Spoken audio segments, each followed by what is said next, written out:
Hi friends, ఎలా ఉన్నారు? మనం ఈ వీడియోలో యూఎస్లో రెంటల్ కార్ ప్రైజెస్ ఎలా ఉంటాయి అనే దాని గురించి తెలుసుకుందాం.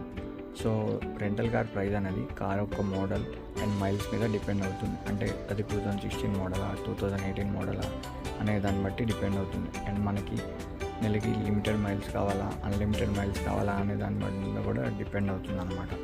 సో యావరేజ్గా చెప్పాలంటే $450 నుంచి $650-700 వరకు ఉంటుంది. అంటే ఇండియన్ కరెన్సీలో 40,000 నుంచి 65,000 70,000 వరకు కూడా ఉంటుందన్నమాట. సో మనకి అన్లిమిటెడ్ మైల్స్ కావాలనుకో కాస్ట్ ఎక్కువ ఉంటుంది అనమాట.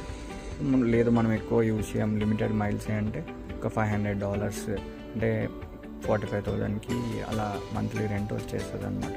సో మనకి లిమిటెడ్ మైల్స్ ఇచ్చినప్పుడు ఏంటంటే మనకి నెలకి 3,000 మైల్స్ అని ఇస్తే 3,000 మైల్స్ వెళ్ళాలన్నమాట. అంతకంటే ఎక్కువ వెళ్తే ఎక్స్ట్రా ఛార్జ్ చేస్తారు. సో 3,000 మైల్స్ అంటే 4,500 కిలోమీటర్ అనమాట.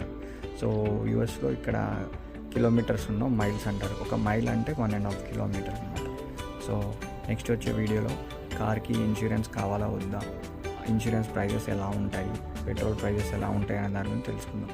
మీకు ఈ వీడియో నచ్చింది అనుకుంటున్నాను. మీకు ఈ వీడియో నచ్చినట్టయితే please do like, share, subscribe my channel. Thank you.